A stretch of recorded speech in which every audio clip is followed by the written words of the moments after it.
하나님께서 우리에게 주시는 말씀은 마태복음 13장 44절에서 58절까지의 말씀입니다.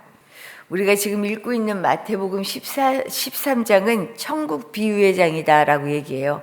천국을 비유로 이야기하죠. 7개의 천국 비유가 나오는데 오늘 본문에 그 가운데 3가지 비유가 나옵니다. 이 비유의 말씀은 짧게 나오지만 그 의미가 분명하게 드러나요. 먼저 밭에 감추인 보화, 그리고 그 뒤에 나오는 진주의 비유는 천국의 가치는 세상의 그 무엇과도 비교할 수가 없다. 너무나 큰 것이다라는 것을 이야기하고요. 마지막에 나오는 그물의 비유는 이전에 나왔던 알곡과 가라지 비유랑 같은 맥락입니다. 같은 맥락에서 마지막 때에는 심판과 구원으로 구별될 거다라는 것을 이야기하죠. 그래서 오늘 이 비유의 말씀을 통해서요, 우리가 천국이 무엇인지 조금 더 알아가는 시간이 되었으면 좋겠습니다. 먼저 천국은요, 내 것을 전부 내걸어도 아깝지 않은 것입니다. 전부 내걸어도 아깝지 않고요, 누가 시키지 않아도 다 내걸 수밖에 없는 곳이에요. 의미를 알면. 어떤 사람이 남의 밭에서 일을 하다가 그 밭에 감추어져 있던 보물을 발견하게 돼요. 그래서 이걸 보자마자 어떻게 해요? 숨겨둬요. 누가 보면 안 되니까 숨겨뒀다가 다시 묻었다가 결국은 자기 소유를 모두 다 팔아가지고 와서 아예 통째로 이 밭을 사버립니다. 왜요? 이 보물을 얻기 위해서. 이것이 사실은 지금처럼 그 당시에 뭐 저축을 하거나 아주 안전한 금고가 있지 않았던 시대였죠. 그래서 귀중한 것을 가장 안전하게 보관하는 방법으로 땅을 깊이 파서, 아마 대충 파지 않았을 거예요. 누구나 잘못하다 딱 걸릴 수 있으니까 깊이 팠을 겁니다. 거기에 파서 묻어두었던 것이죠. 그런데 간혹 자신이 숨겨두고는 까맣게 잊어버리는 경우가 있죠. 우리도 집에다가 간혹 아내 몰래, 남편 몰래 이렇게 돈을 숨겨두기도 하죠. 목사님 한번 걸린 적이 있었어요. 이상하게 목사님이요, 잘 안 숨겨두는데 제가 알아요. 이상하게 걸려요. 근데 이때는 이사할 때인데 이사 업체에서 저한테 봉투를 주시는 거예요. 이거 보세요 그러시는 거예요. 돈이 그 안에 있는 거예요. 알고 보니까 목사님이 숨겨뒀대요. 비상용으로 숨겨뒀다 그러더라고요. 딱 걸렸죠. 사실 놓고도 모르는 거예요. 까먹잖아요. 그리고 어떤 경우는 가족들에게 미처 알리기도 전에 떠나버리는 경우가 있죠. 이런 때 가족들도 모릅니다. 그 존재를 몰라요. 그래서 오늘 본문에서도 보면 그 밭의 주인도 자기 밭에 보물이 숨겨 있다는 것을 몰랐어요. 그러니 이 밭을 팔게 되는 거죠. 주인도 알지 못했던 보물의 존재를 근데 지금 남의 밭에 일하러 온 사람이 발견하게 된 겁니다. 그야말로 예기치 않은 일이죠. 이 보물을 발견하게 되면 어떤 생각이 들었을까요? 우리가 만약에 일하러 갔는데 그 밭에서 보물이 발견됐어요. 어떻게 하시겠어요? 이 사람이 그래도 참 똑똑했던 것 같아요. 누가 볼까 봐 빨리 파묻어 버리죠. 그리고 어떻게 해요? 집으로 당장 가요. 가서는 막 자기 소유를 전부 돈이 될 만한 것을 다 가지고 오죠. 자기의 소유, 자신의 모든 것을 다 걸고 와서 이 보물을 선택합니다. 이 보물을 내가 차지해야겠다라고 생각해요. 주위에서도 아마 이런 반응들을 보고 이상했을 거예요. 미친 거 아니야? 라는 생각이 들지 않았겠어요? 늘 딴 데처럼 일을 하러 갔는데 갑자기 오더니만 소유를 모두 다 챙겨가지고 나가는 거죠. 그리고 이 밭을 사겠다라고. 정신 나갔나 봐 라고 생각이 들었을 거예요. 그런데 이건 미친 것이 아니고요, 현명한 일이었잖아요. 너무 똑똑한 일처리였잖아요. 손익계산으로 따지면요, 그가 가진 모든 것보다 몇 배, 몇십 배, 아니 몇백 배 그 이상의 가치를 얻는 일이었거든요.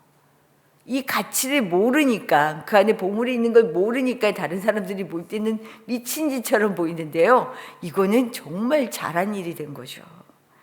이처럼 천국은요, 내 것을 전부 내걸어도 아깝지 않은 것입니다.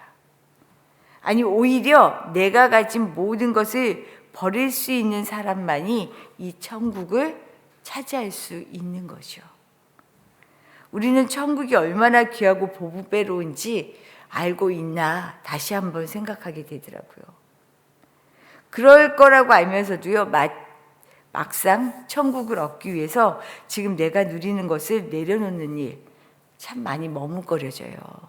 사람은 멀리 보아야 한다는 걸 알면서도요, 멀리가 뭔지 안 보이고요, 당장 급한 지금 내 눈앞만 보면서 살 수밖에 없잖아요. 그렇게 되게 되잖아요. 그런데 그럼에도 불구하고 천국을 보라 이 말이에요.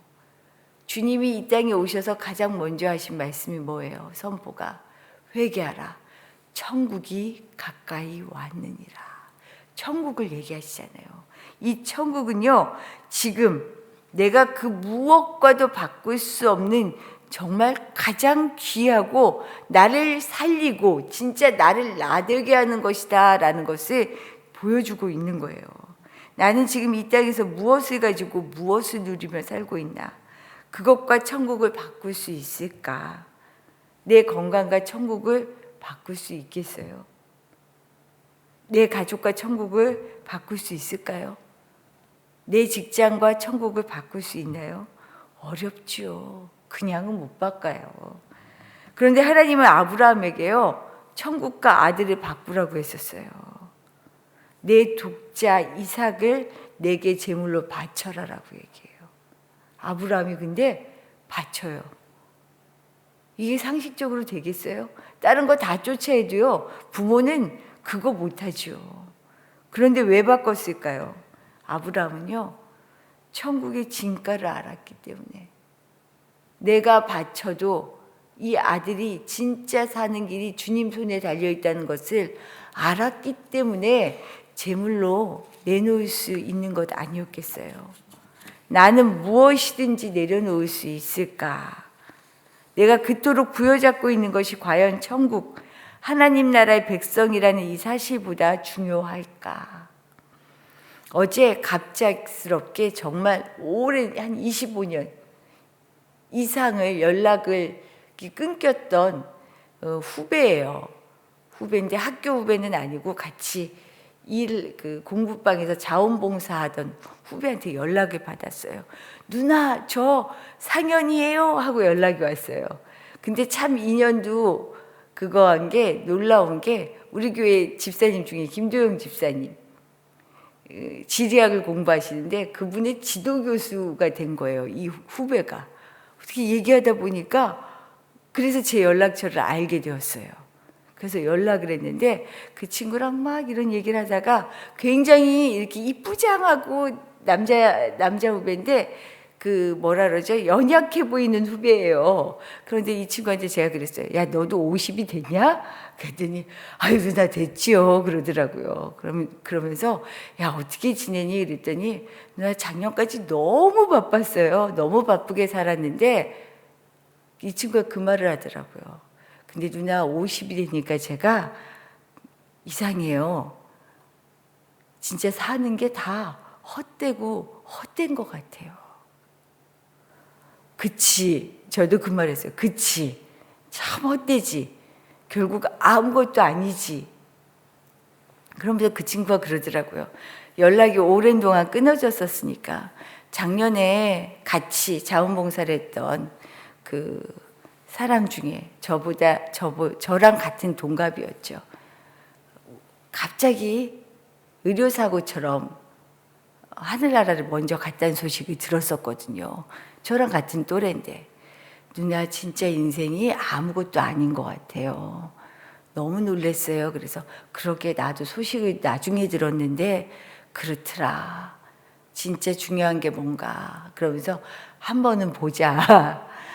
이렇게 안 보고 지내는 거 말고 진짜 삶을 할 거 하면서, 만날 사람 만나면서 그렇게 살아야 되지 않겠어? 라고 얘기했는데, 정말 우리가 어떻게 살아야 하나, 뭐가 진짜 중요한가, 삶의 가치를 알고 살아야 되지 않나, 이 말씀을 준비하면서도 그 생각이 퍼뜩 더 들게 되더라고요.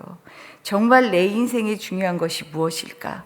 하나님에게는요, 먼지 같은 우리의 존재가 당신의 독자 예수 그리스도를 내놓을 만큼 소중했구나. 그래서 우리에게 생명으로 우리의 생명을 사셨구나. 그럼 우리 역시도 생명으로 생명을 사는 천국을 이루어야 되지 않을까?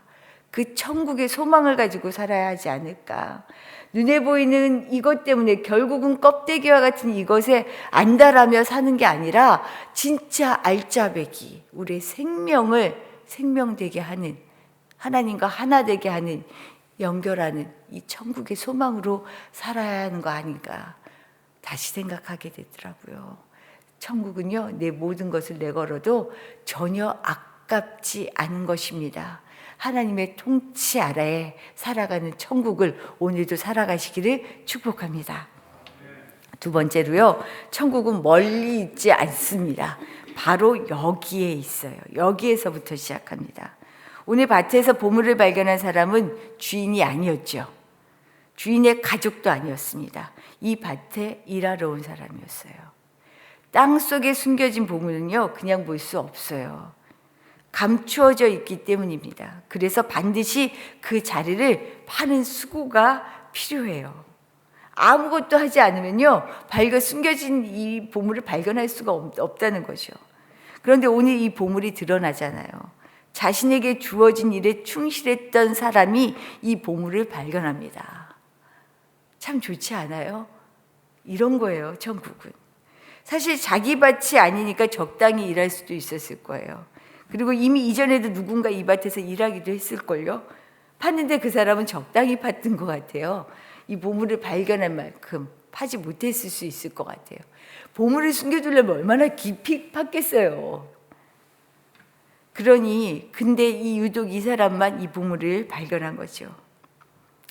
내 밭도 아니고 품삯만 받으면 되고 정해진 시간 동안 대충 하면 되는 마음이었다면 아마 이것을 끝까지 파낼 수 없었을 수도 있었을 것 같아요. 그런데 이 사람은 자기에게 주어진 일에 마음을 다해서 일했던 것 같아요. 내가 서 있는 곳, 내가 일하는 곳에 이렇게 보물이 있어요. 내가 성실하게 마음을 다할 때 끝까지 충성되게. 때로는 그러죠. 이거 안 하면 살 수 없으니까 일할 수밖에 없어요. 근데 일할 수밖에 없어. 지겨워하고 일하면요, 지겨운 일이 돼요. 근데 일할 수밖에 없는 이 일을요, 내가 어떻게 하느냐에 따라 거기에서 보물이 발견되기도 하고요.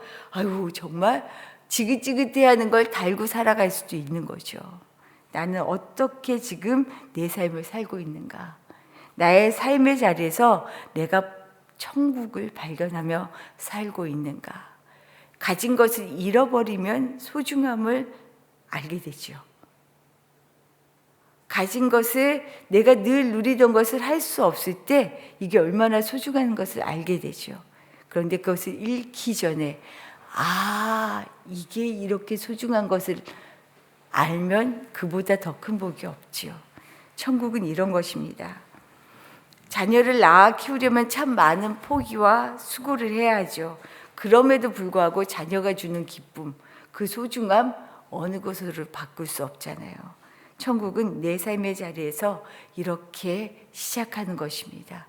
이런 수고, 사는 것이 참 수고로운 것 같고 내가 하는 일이 지긋지긋한 것 같은데 사실은 이게 나를 천국으로 인도하는 삶의 시작, 자리다라는 것을 기억하시기 바랍니다.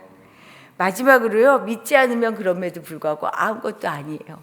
믿지 않으면 거기선 일이 일어나지 않습니다. 이렇게 예수님께서 천국의 비유를 말씀하시며 하나님 나라를 선포하시고 수많은 기적과 치유를 행하시지만 막상 가까이에서 예수님을 보았던 고향 사람들은요, 예수님의 실체를 알아보지 못해요.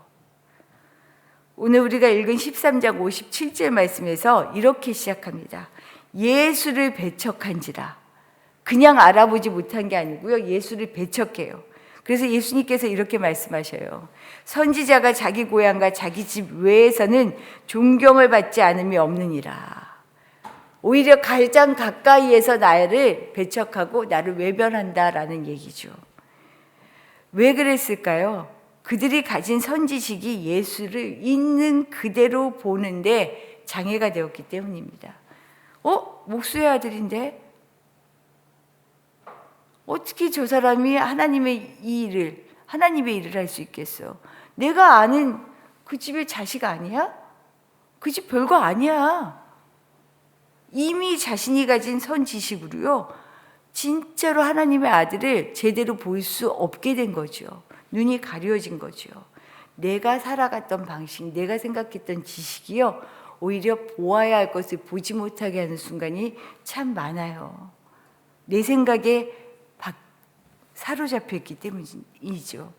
머리의 지식이 아니라 인격과 경험으로 주님을 만나는 믿음이 없으면요, 능력도 기적도 치유도 물론 아무것도 천국을 누릴 수 없다라는 겁니다.